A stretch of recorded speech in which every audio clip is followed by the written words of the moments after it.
como corresponde, la idea es dar un marco general que nos permita a todos los que aquí estamos tener una idea más acabada de en qué consiste este proyecto de ley que establece las garantías de la niñez. Me gustaría partir preguntándole a Simona si nos puede comentar algo sobre el origen, la historia de este proyecto de ley. ¿De dónde viene? ¿Qué es lo que lo motiva? ¿Por qué nace este proyecto de ley? Perfecto. Bueno, primero que nada, muchas gracias Álvaro y a Comunidad de Justicia por la invitación. Yo feliz de poder participar en esta instancia y también de volver a Comunidad de Justicia, donde trabajé. Y bueno, también feliz de que se den estos espacios de conversación sobre todo este proyecto de ley que ha sido tan polémico en los últimos días, bueno, en los últimos años en verdad, y genera muchas dudas, así que ojalá que podamos aquí aclarar un poco el panorama.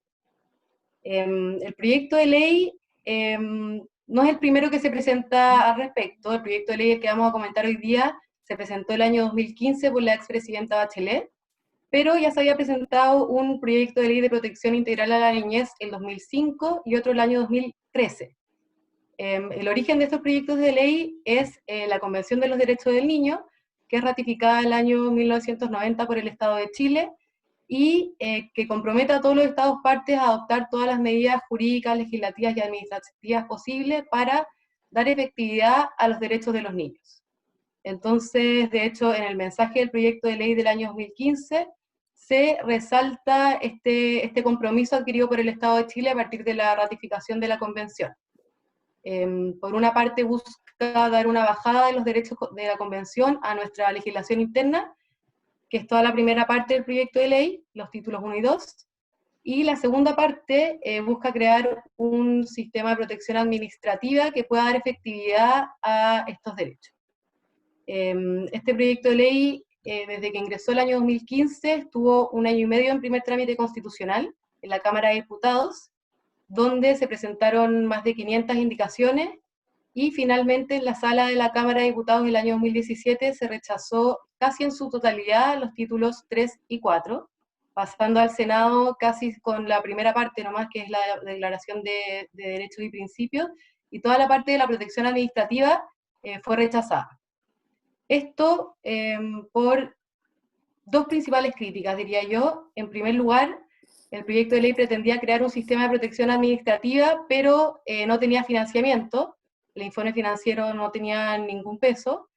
Y por otro lado, este sistema de protección administrativa lo que pretendía era que un órgano de la administración del Estado, en particular el Ministerio de Desarrollo Social, pudiera adoptar medidas de protección respecto de los niños y su familia, considerando que esto era una injerencia mayor dentro del ámbito familiar, y también incluso la Corte Suprema en su informe del año 2015 consideró que esto era otorgarle facultades jurisdiccionales a un órgano de la administración del Estado.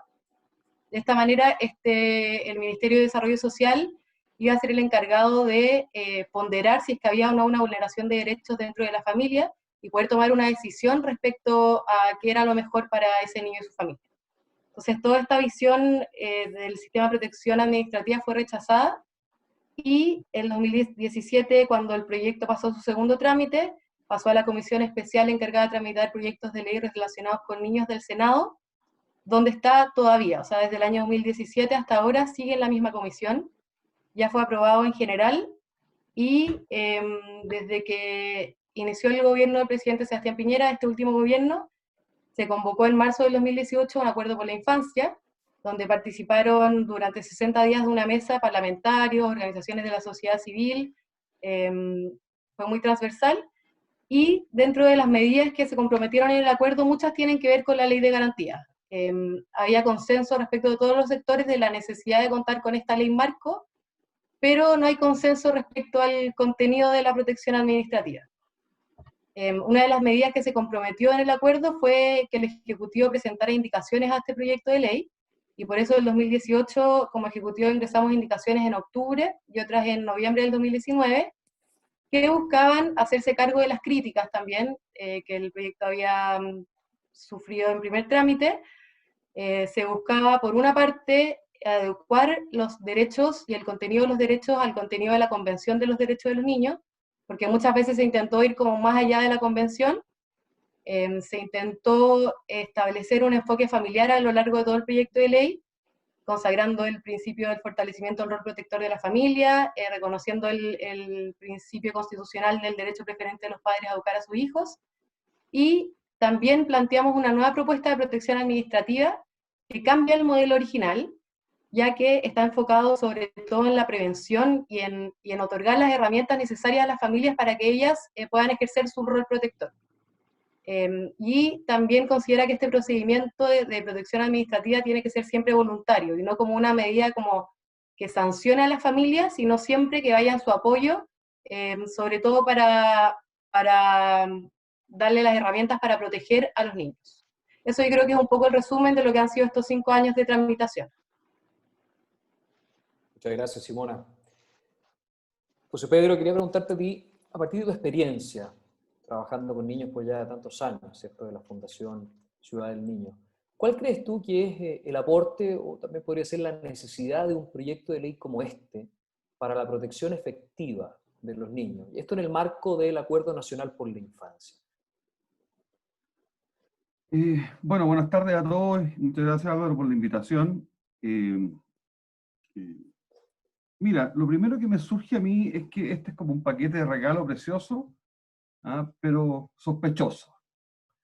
Yo me acuerdo cuando era chico, andaba en bicicleta por el parque de Ovalaba, iba a visitar a mi abuelo, y de repente me encontré, tenía 10 años, me encontré con un paquete de regalo maravilloso. La alegría fue infinita, o sea, abro el paquete y en el fondo adentro hay un guarén.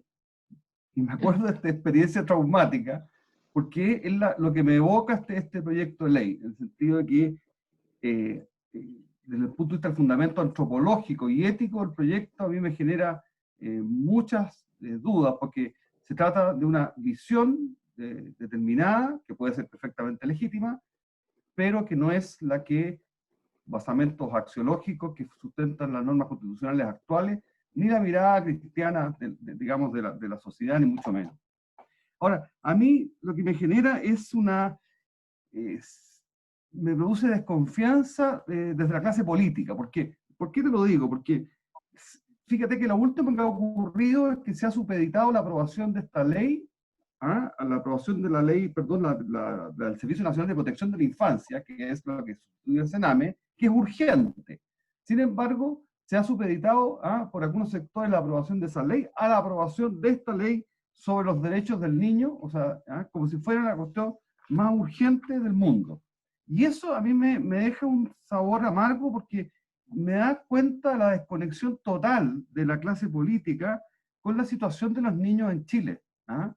Fíjate que, así, datos generales, hay más de 250.000 niños hoy día en Chile sometidos a los regímenes de protección de derechos, por una parte. Y de ese universo, se le olvida a la gente, o a los legisladores, que el Estado tiene hoy día, el Sename, el equivalente al Sename, un rol mínimo. Fíjate que los niños y jóvenes en residencia representan un 7%, de ese 7%, el 93% de las residencias están en manos de la sociedad civil. Y los regímenes ambulatorios, que es el otro 93%, el 97% lo hacemos las instituciones de la sociedad civil. Esa es la realidad. ¿Y por qué digo que la mirada es a espaldas de la realidad? Porque resulta que tenemos datos tremendos. Hay, por ejemplo, hoy día 10.000 niños, y deben haberse incrementado, como digo, los últimos acontecimientos, en listas de espera para ser atendidos por los tribunales, para ser derivados por los tribunales, que están siendo víctimas de vulneración. Ese es un dato duro. Segundo dato duro, acaba de salir un estudio muy importante de la Fundación Credicorp, que hizo una gestión extraordinaria, e investigó el monto de las subvenciones que se entregan para la atención de los niños. En todos los programas son deficitarios. Es decir, los programas de maltrato, por ejemplo, prácticamente el Estado financia un 81%. En los programas de intervención especializada, un 83%. En los programas focalizados, un 61%. Y el resto lo suplementa la sociedad civil. Frente a esto, se puede agregar, por ejemplo, que las instituciones de la sociedad civil que se hacen cargo de todo, prácticamente la mayoría de la situación de los niños vulnerados en Chile, les deben prácticamente 10.000 millones de pesos al Estado. Es una deuda estructural. Entonces, la pregunta que me hago yo es, Y te agrego, te podría agregar mil otras cosas. Por ejemplo, el tema de salud mental urgente en Chile. No hay atención de salud mental. Por decirte, te podría hacer un catálogo gigantesco. La pregunta es, bueno, ¿dónde están puestas las prioridades aquí? O sea, los políticos, ¿no es cierto?, tienen esta ley que ya la vamos a discutir en su fundamento, pero al final del día es una cuestión desconectada con la realidad. La realidad del Chile, la realidad de la infancia vulnerada en Chile, es un horror del cual nadie se está haciendo cargo, y más encima los políticos se dan el lujo de supeditar, ¿no es cierto?, el impulsar, hacerse cargo de esa realidad sobre la base, ¿no es cierto?, de transar esta ley que ya la vamos a discutir, ¿no es cierto?, que plantea una antropología opuesta a la mirada cristiana y social cristiana de la sociedad. Es la imposición, y me adelanto en ello, a un Estado liberal totalitario, lo calificaría yo así. Pero no quiero monopolizar la palabra, así que, Alvarito, hasta por ahí en esta pasada. Bien, muchas gracias, José Pedro. Daniela, quería preguntarte, tú que estás ahí muy cercana a la tramitación, cuéntanos en qué está hoy día y qué es lo que viene en la etapa de discusión del proyecto de ley. Muchas gracias, Álvaro. Pues actualmente, como mencionaba Simona, el proyecto de ley se encuentra en segundo trámite constitucional, en discusión y votación en particular en la Comisión de Infancia del Senado.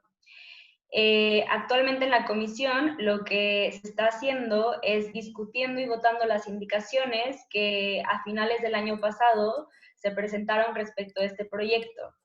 Pero al mismo tiempo, esta comisión el año pasado había hecho un acuerdo en el que se permitía que en cualquier parte de la tramitación, en cualquier momento de la tramitación en la comisión, se podían presentar indicaciones. Entonces, ¿qué es lo que ha pasado? Que últimamente la oposición ha seguido presentando indicaciones respecto a este proyecto, lo que ha retardado un poco su tramitación. Ahorita están discutiendo, han llegado a discutir hasta el artículo 32, sin embargo, hay muchas indicaciones que siguen pendientes de discutir y votar, por lo que no hay como un avance claro de decir, están en el artículo 32 y faltan tantos artículos para terminar, porque en cualquier momento pueden volver a presentar indicaciones sobre otros artículos que ya se discutieron o sobre artículos que aún faltan por discutir y así. En general, hay una buena disposición para avanzar sobre este proyecto, pero también es muy difícil poder llegar a acuerdos que realmente logren mejorar el enfoque que tiene este proyecto por el hecho de que la visión que predomina respecto a este proyecto no es la que nosotros como Comunidad de Justicia compartimos.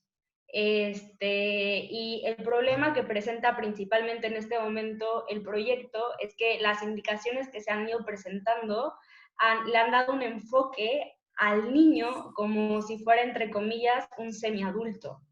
Entonces, llama mucho la atención que en algunas partes del proyecto se relega el rol primordial de los papás en la crianza de sus hijos a una especie de rol secundario.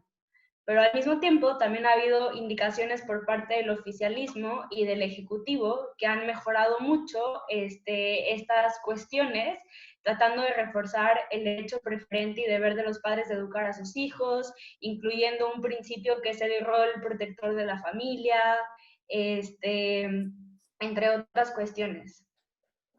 ¿Podrías contarnos, para muchos que tal vez no lo saben, quiénes son los que componen actualmente la comisión en que se está tramitando este proyecto? Por supuesto. Actualmente, por parte de la oposición, la Comisión de Infancia está compuesta por la senadora Jimena Rincón, quien es la que preside esta comisión, por el senador Montes, por el senador Quintana, y por parte del oficialismo está compuesta por el senador Osandón y por la senadora Ena Bombay. Muy bien. Y en ese sentido es importante destacar que ambos senadores del oficialismo, tanto la senadora Ena Bombaer como el senador Osandón, han sido muy enérgicos al defender el derecho y deber preferente de los padres de educar a sus hijos. Muchas gracias, Daniela.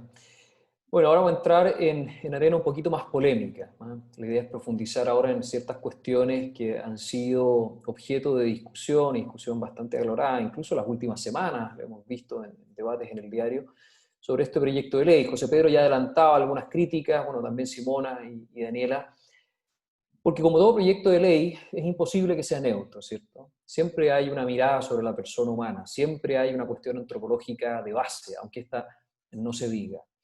Así que les doy la palabra abiertamente para que ustedes nos puedan compartir su opinión sobre estas cuestiones, que son las cuestiones de fondo. Yo solamente menciono algunas para que ustedes puedan escoger cualquiera de ellas u otra, ¿cierto? Con total libertad.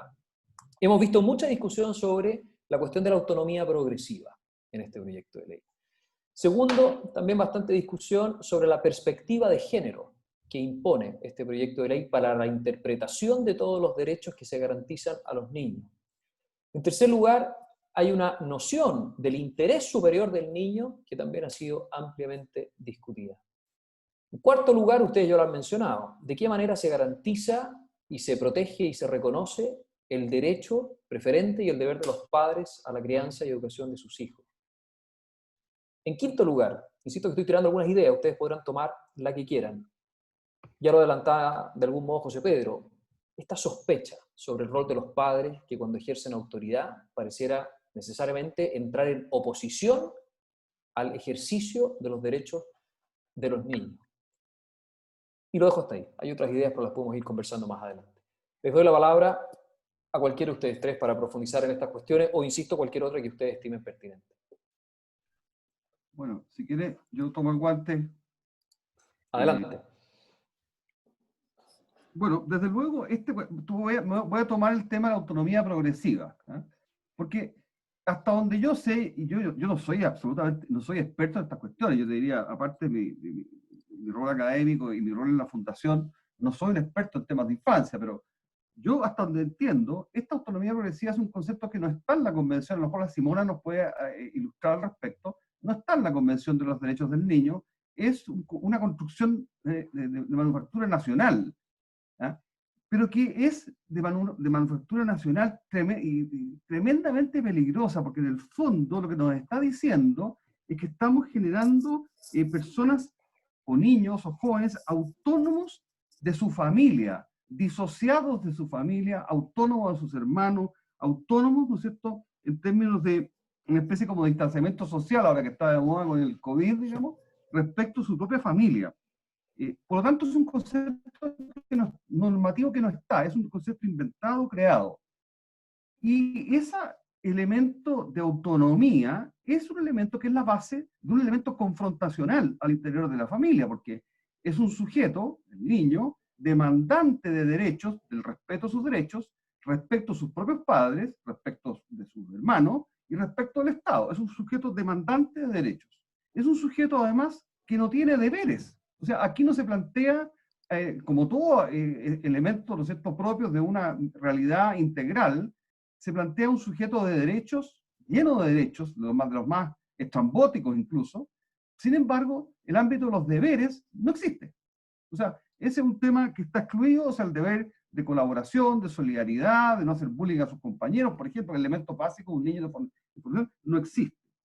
Entonces, la verdad es que todo esto atenta contra la base misma de las relaciones humanas, porque en el fondo, en la base de la formación de los padres hacia los hijos, es la gratuidad, es decir, la formación cognitiva, la formación social de los niños, tiene como base el amor, ¿no es cierto?, la formación emocional en el amor, es la gratuidad, la base o sustento de la formación cognitiva y social de los niños. Esa mirada no existe, y por lo tanto nos encontramos, y por eso hablaba al principio, de un Estado liberal totalitario. Es un Estado, ¿no es cierto?, que permite absolutamente la liberalidad total, pero al mismo tiempo controla, porque es el mismo Estado el que luego se erige también en el rector o dirimente de las controversias, al extremo que llega a ser parte interesada, juez y parte a la vez, como se propone con la mirada administrativa. Entonces, yo creo que esta mirada de la autonomía es una forma de destrucción central de la noción clásica de familia, de la noción base de la formación de nuestros hijos, ¿no es cierto?, que, que está basada en la gratuidad. Esto es una especie de do test del derecho romano. Muchas gracias, José Pedro. Simona. Sí. Bueno, yo también creo que uno de los principales temas de conflicto de este proyecto de ley es la visión que se ha tenido de la autonomía progresiva. La autonomía progresiva no está definida como tal en la Convención de los Derechos del Niño, pero sí se reconoce que los niños ejercen sus derechos según su edad, madurez y grado de desarrollo. Entonces, la autonomía progresiva lo que debiera hacer es un reconocimiento de que los niños, a medida que crecen, van adquiriendo más autonomía. En el fondo no es lo mismo un niño de 2 años a un niño de 15. Lo que sí ha pasado en la tramitación de este proyecto de ley y en el debate en general es que se ha mirado la autonomía progresiva en contraposición a los derechos de los padres. Entonces pareciera que por un lado están quienes defienden los derechos de los niños y que se preocupan por ellos, por su desarrollo y defienden la autonomía progresiva, y por otro lado, en contraposición a este derecho, está como el derecho de los padres que pareciera querer como limitar este desarrollo de los niños. Cuando yo creo que hay que entender las dos cosas de la mano. En el fondo, entender que los padres sí son los primeros encargados de educar a los niños, de protegerlos, y en ese sentido se espera que los padres siempre quieran lo mejor para los niños, por eso no debieran estar en contraposición a su desarrollo. También es cierto que también ha salido como dentro de las cartas de los últimos días, que muchas veces son los padres, lamentablemente, quienes son negligentes, son maltratadores, abusadores. O sea, si en el fondo todas las familias fueran perfectas, no existiría el Sename. Y en ese sentido, obviamente, el Estado sí tiene que intervenir en esos casos, pero la visión que nosotros hemos tratado de impregnar en el proyecto de ley es que el Estado tiene que dar las facultades a los padres, dar todas las herramientas para que ellos puedan proteger a los niños sin mirarlos como en contraposición padre versus hijo, sino como un conjunto en que queremos todo el mismo objetivo, que es la protección de los niños. Muchas gracias, Simona. Dani, ¿qué nos puedes aportar tú al respecto? Sea sobre este tema, la autonomía progresiva o cualquier otro. Yo tomo el tema del interés superior del niño, porque llama mucho la atención que el proyecto de ley define de cierta manera el interés superior del niño como si fuera el máximo ejercicio y satisfacción de los principios, derechos y garantías que le otorga esta ley. Y es contrario, de cierta manera, a lo que establece el Código Civil, que justamente lo que dice es que los padres deben de velar por el interés superior del niño y por su máxima realización espiritual y material posible. En cambio, en la Ley de Garantías, en el artículo 11, inciso segundo, letra C, se establece, o sea, en el artículo 11 se establecen los elementos que se deben de tomar en consideración al momento de determinar el interés superior del niño. Y en el inciso segundo, letra C, se establece que se debe tomar en consideración la opinión de los padres siempre y cuando esta opinión no sea improcedente. De esta manera vuelve a pasar un poco lo que comentaba Simona, como si lo que los padres consideran que es mejor para los hijos en la educación y crianza de estos se pudiera de cierta manera contraponer al interés superior del niño, siendo que el Código Civil lo entiende de una manera distinta, lo entiende como que justo el padre del niño es quien va a tratar de velar por su máxima realización, tanto física como espiritual, y no va a tratar de hacer lo contrario. Y si bien es cierto que hay casos en los que sucede lo contrario, no es la regla general. Y lo que hace este proyecto al definir el interés superior de esta manera es establecer como a un niño muy empoderado, con toda esta serie de derechos que puede ponerse frente a cualquiera y ejercerlos, incluso frente a sus padres y en contra de lo que sus padres consideren que es lo mejor para él. Y aquí es muy, o sea, llama mucho la atención porque al final lo que esto termina haciendo es debilitando el rol primordial que tienen los padres en la educación y crianza de los hijos, que al final puede traducirse en el debilitamiento de la familia, que es el núcleo fundamental de la sociedad.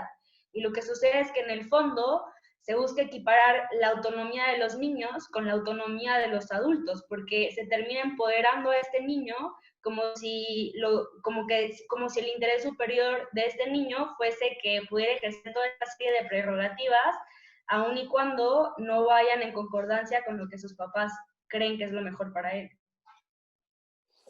Muchas gracias, Dani. Te complemento una cosa lo que dice Por supuesto, Daniela, adelante. Álvaro.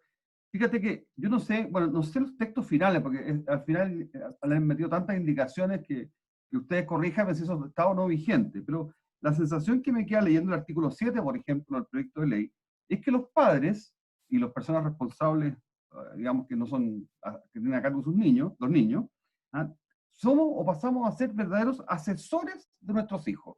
Es decir, nosotros tenemos que limitarnos, te fijas tú, a prestarles orientación y dirección para que ellos ejerzan sus derechos. O sea, nosotros somos una especie como de gestores, de facilitadores, de asesores de nuestros hijos. Entonces, por ejemplo, dice, debemos guiarlos en el ejercicio de su derecho a la libertad de pensamiento, conciencia y religión. Debemos respetarles su derecho a la vida privada, a gozar de intimidad y a mantener comunicaciones sin injerencias arbitrarias o ilegales. O sea, nosotros somos, fíjate, no los responsables de nuestros hijos, no somos los que los orientamos, no somos los que los protegemos, los que sabemos por haber vivido mucho más la experiencia nuestra de la vida, sino que simplemente somos asesores para que ellos por sí mismos puedan discernir y encontrar, ¿no es cierto?, el derrotero de sus derechos. Ahora, esta cuestión que parece paradójica, ¿ah?, se combina además con el hecho de que, desde el punto de vista del Código Civil, los padres y los representantes legales a cargo de los niños tenemos responsabilidad civil por todo lo que ellos hagan. O sea, no tenemos ningún ámbito de injerencia real en su formación o explícitamente señalada, somos consejeros de ellos, pero sin embargo tenemos todas las responsabilidades civiles, ¿no es cierto?, derivadas, ¿no es cierto?, porque somos responsables de ellos de acuerdo a la legislación positiva. Y esa contradicción yo no sé cómo se resuelve. ¿Aló? Muchas gracias, José Pedro. A propósito de contradicción, les planteo la pregunta. ¿Consideran ustedes que hay una pugna entre el modo en que este proyecto concibe las relaciones familiares y, como recién decía la Dani y también José Pedro, el Código Civil, el tema de la patria potestad y el que los hijos tengan que estar sujetos a sus padres y les deban obediencia y respeto? ¿Qué opinan ustedes?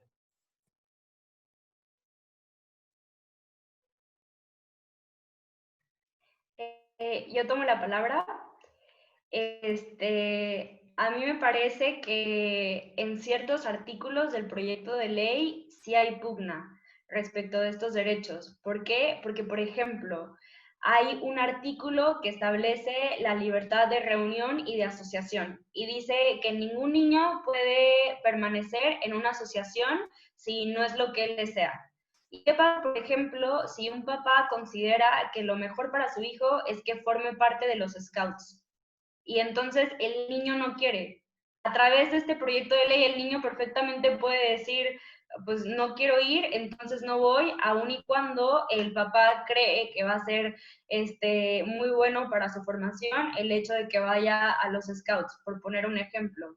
Otro ejemplo es el derecho de participar en manifestaciones convocadas por ley que sean pacíficas. ¿Qué pasa si, o sea, por ejemplo, ahí, qué pasa si en esta manifestación el niño daña propiedad privada de algún tercero? ¿Quién responde por él? ¿O qué pasa si esta manifestación se torna violenta? O sea, y si justo el papá en un principio no quería que el niño fuera a esta manifestación por todos los peligros que esto podía implicar, siendo que es un menor de edad, que puede a partir de cierta, o sea, ni siquiera se establece a partir de qué edad se puede ir sin acompañamiento de un adulto, sino simplemente dice que si su grado y desarrollo y madurez permite que vaya sin la compañía de un adulto, entonces este puede ir solo.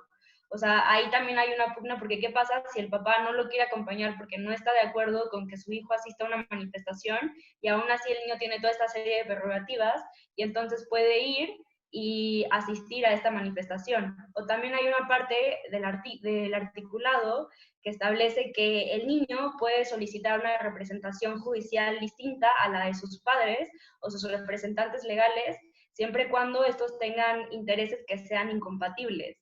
Ahí se vuelve a poner como en pugna estos derechos y deberes. Entonces sí, yo considero que sí hay, no en toda la ley, pero sí en ciertas partes. Muchas gracias, Dani. Simona, quería preguntarte a ti, a propósito de estos posibles ámbitos de pugna, ¿cómo sería el modo en que estas controversias podrían ser resueltas, bajando ahora hacia esta regulación administrativa que establece el proyecto de ley?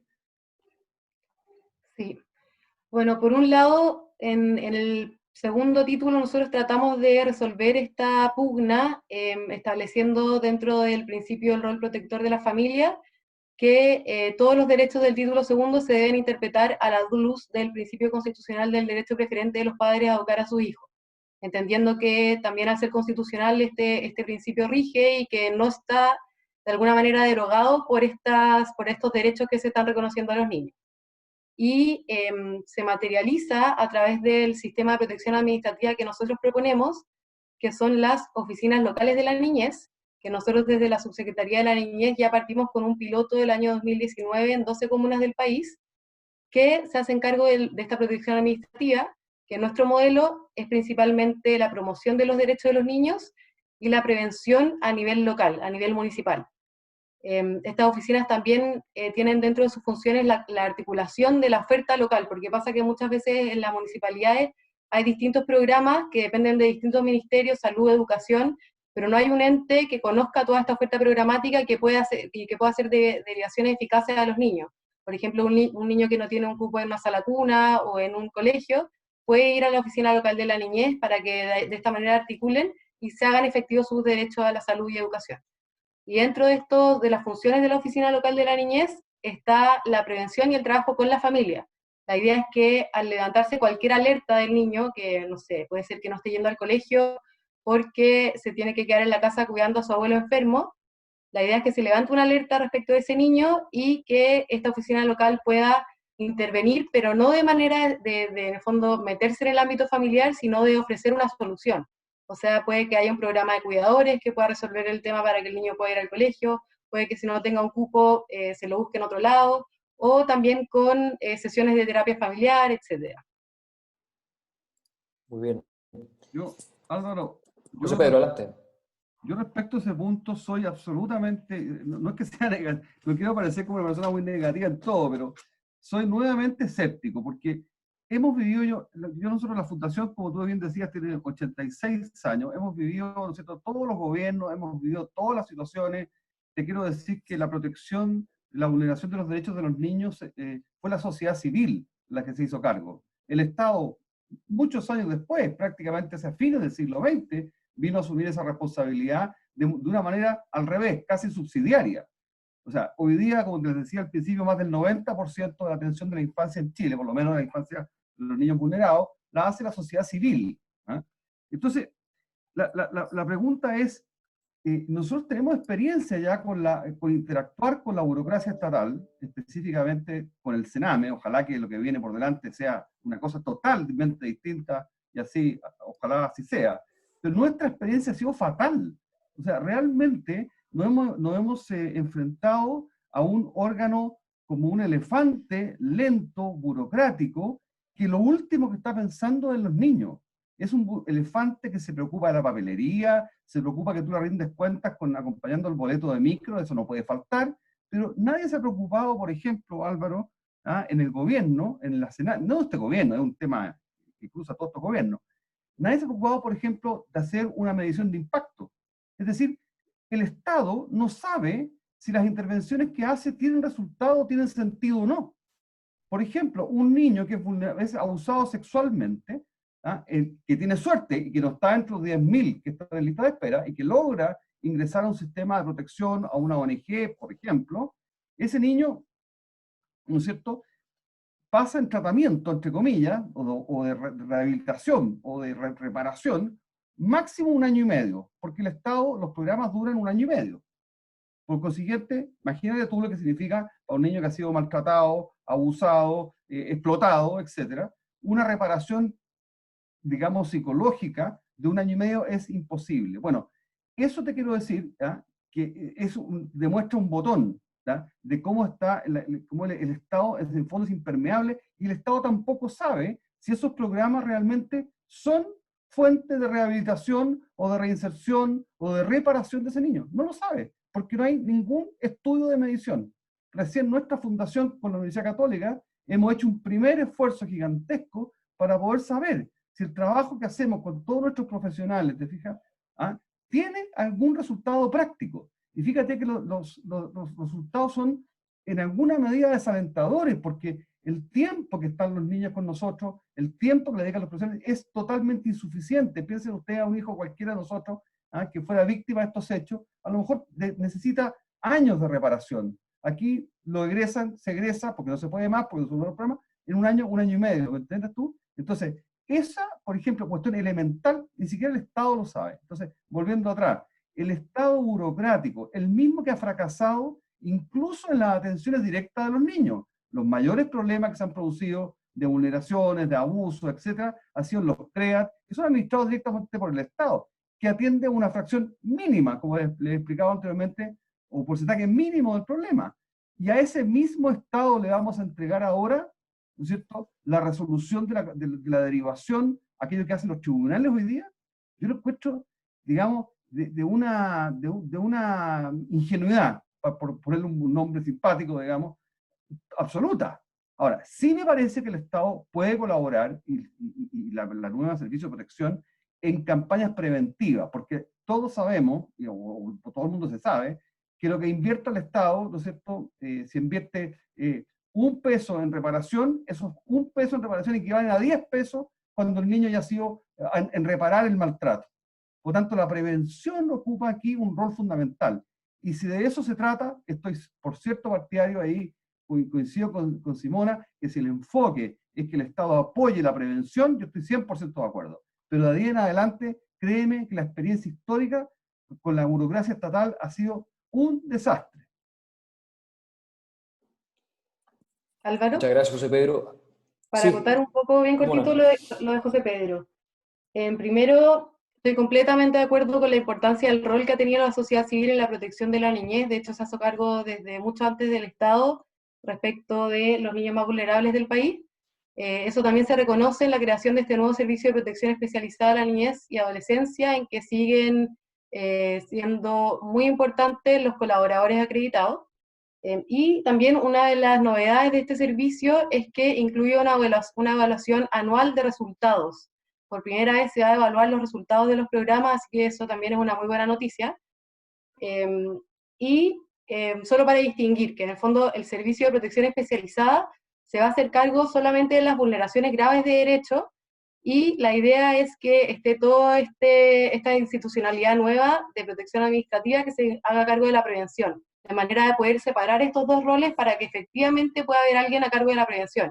Porque hoy día lo que pasaba, bueno, antes en Sename, era que Sename tenía todos estos roles en el mismo órgano, y al final, como siempre las vulneraciones graves son más urgentes, no se da espacio para hacer una prevención efectiva. Por esto la importancia de separar los roles, y ahora la Subsecretaría de la Niñez la que tiene la función de prevención. Hablando de eso, Simona, a propósito de la prevención, tú has dicho que, al menos lo que ustedes han podido impulsar como subsecretaría en la tramitación de este proyecto de ley, apunta a que la prevención sea realizada con un enfoque familiar, con un enfoque que privilegia el rol de los padres, que privilegia a la familia. Sin embargo, volvemos un poco a la polémica, es la que hemos visto en los diarios en el último tiempo, en la última semana. Hay una opinión fuertemente arraigada, y ha salido ciertamente en esta conversación, de que este proyecto de ley, aún con todo eso de prevención centrada en la familia, por la concepción antropológica que hay detrás de él, la mirada que tiene de sospecha sobre la familia, genera tensión, esas son las palabras de nuestro director Cristóbal Aguilera, tensión en un ámbito en el cual al Estado solo le cabe colaboración. ¿Tú crees que el proyecto de ley realmente aporta en colaborar o más bien aporta en tensionar las relaciones familiares? Parto contigo, pero obviamente extiendo esta pregunta a los demás. Sí, creo que hay un poco de los dos. Creo que la visión de las indicaciones del Ejecutivo iba en el sentido de colaborar con las familias, pero a lo largo de la tramitación siempre hemos visto en la comisión como esta tensión. Entonces, en distintos artículos ha quedado como súper bien resguardado el derecho de los padres y la labor de la familia, y en otros, como en el de las manifestaciones pacíficas, quedó que los niños por sí solo podían ir, y olvidando un poco el rol de los papás. Entonces creo que está quedando como un poco un híbrido entre las dos posturas que se han tratado de imponer, volviendo a esta visión como de contraposición entre el niño por un lado y los defensores del niño y los defensores de la familia por otro lado. Entonces, creo que habría que hacer como una revisada completa al proyecto de ley y tratar de conciliar estas miradas. En el fondo, lo mismo que decía antes, la protección del niño en el centro, pero considerando que la familia es la primera y la más importante protectora de los niños. Última pregunta, al menos de mi parte, porque luego vendrán las del público, que veo que ya hay varias. ¿Cuáles creen ustedes que son los ámbitos en los cuales necesitamos avanzar como sociedad para fortalecer a la familia y así proteger más y mejor a los niños? ¿Está esto subordinado a la consagración de un listado infinito de derechos y garantías? ¿No habrá que mirar en otros escenarios en los que podamos realmente fortalecer a la familia y la autoridad de los padres? Se los propongo para escuchar sus opiniones.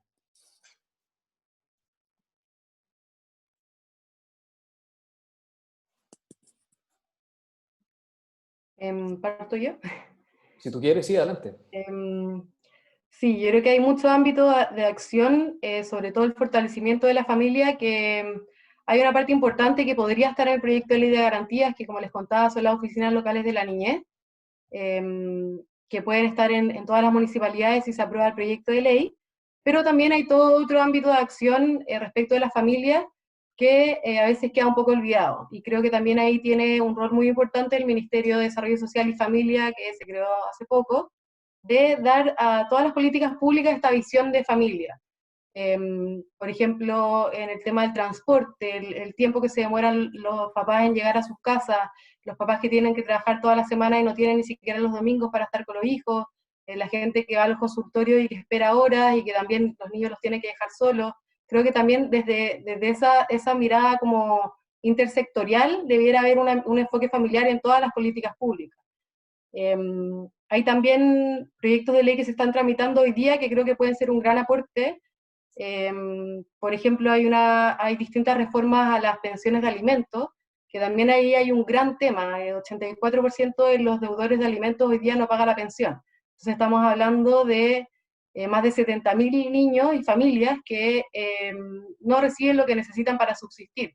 También creo que ese tema está un poco invisibilizado y también hay vulneración de derechos.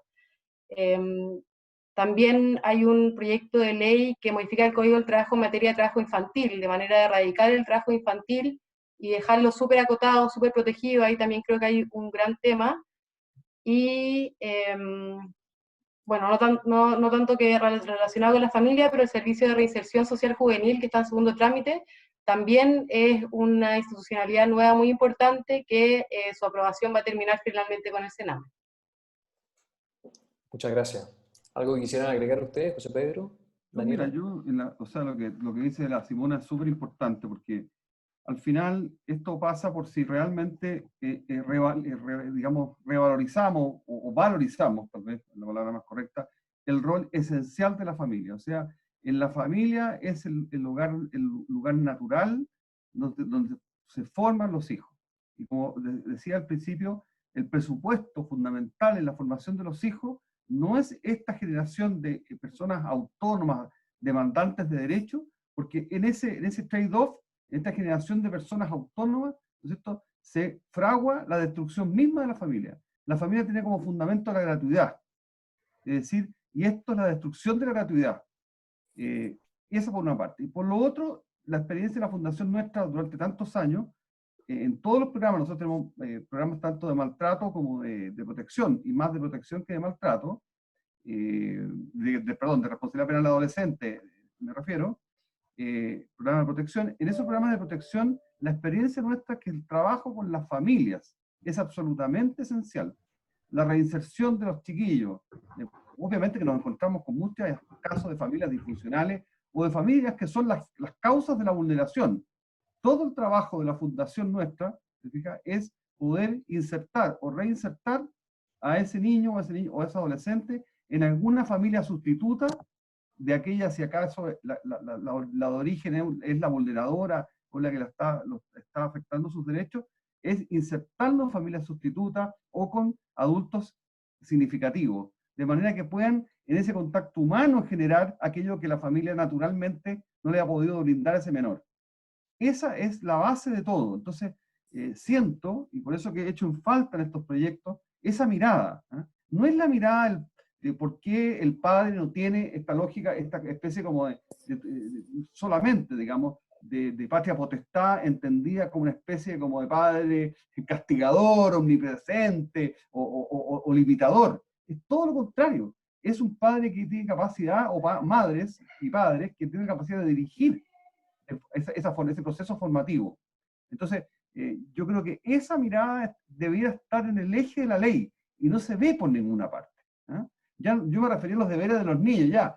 Y lo que se nos dice de vuelta es, lo que usted quiere es condicionar los derechos de los niños, los deberes de los niños. No, se trata de condicionar. Se trata que una persona integral se desarrolla a base de la institución de la sociedad civil, de circunstancias que han sido la sociedad civil, la históricamente preocupada de este tema. Y aparecen como como un acompañante, digamos, así como le hicimos el favor de incorporarla. Entonces, es a eso a lo cual yo creo que estamos todos llamados ¿cómo se llama?, a aclarar y a sacar la voz. Perfecto, gracias José Pedro por esa interesante y aclaradora acotación. ¿Tenemos espacio para una pregunta o dos preguntas más, Álvaro, o en realidad ya estamos en el tiempo, pensando que llevamos 1 hora y cuarto de discusión y un poco más? Sí, bueno, claramente se ha pasado muy rápido el tiempo, ha estado muy interesante. Yo creo que sin tenemos duda. tiempo para una más. Juicio de que quienes quieran hacer preguntas, nosotros felices de recibirla, podemos derivarla también a nuestros invitados y luego contestarles por correo, estamos a su disposición. Y Sí, una pregunta más, Nacho. perfecto. Sí, siguiendo Álvaro, voy a dejar un correo abajo, por lo demás, si quieren anotar el tiro, comunicaciones@comunidadesjusticia.cl, y realmente encantados de poder hacer un link entre esto y otros expositores o expertos y sus preguntas. Realmente queremos y debemos ayudar a dar difusión y a dar a conocer más sobre este proyecto. Pero ya han llegado por lo menos 2 preguntas con una cosa muy concreta, y es lo siguiente. A partir de esta ley, ¿es posible que si un padre quiere cambiar a un niño de colegio y el niño se niega, no quiere hacerlo, se le quite ese derecho al padre de poder realizar el cambio? ¿Se podría llegar a un caso así extremo, hipotéticamente, por supuesto? No sé si podemos conversar de eso brevemente con pregunta abierta para los 3.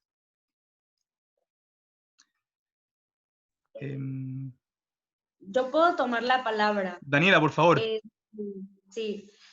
No recuerdo exactamente el artículo, lo puedo buscar, pero no es así. Yo justo se establece expresamente que los padres tienen el derecho de elegir el establecimiento educativo al que sus hijos van a asistir. O sea, no lo dice así tal cual, pero sí establece ese derecho y en ningún momento habla sobre qué sucede si un niño no quiere asistir a X colegio y el padre sí quiere. O sea, no se plantea esa controversia en el proyecto.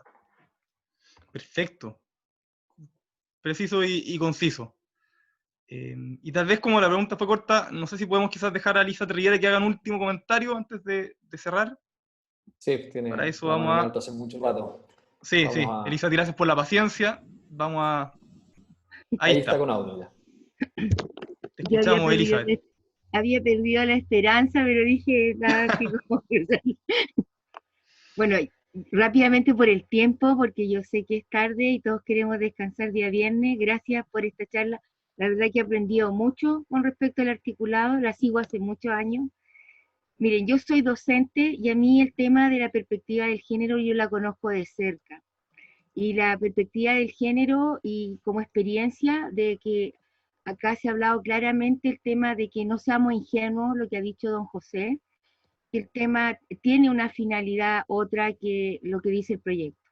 O sea, a mí como docente me capacitaron en educación sexual integral desde la perspectiva del género, que fue lo primero que dijo la psicóloga, y era enseñar a los niños desde muy pequeño, ¿no es cierto?, a este tema de que su género es una construcción porque lo vistieron de niño, lo vistieron de niña, le pusieron nombre de niño, nombre de niña.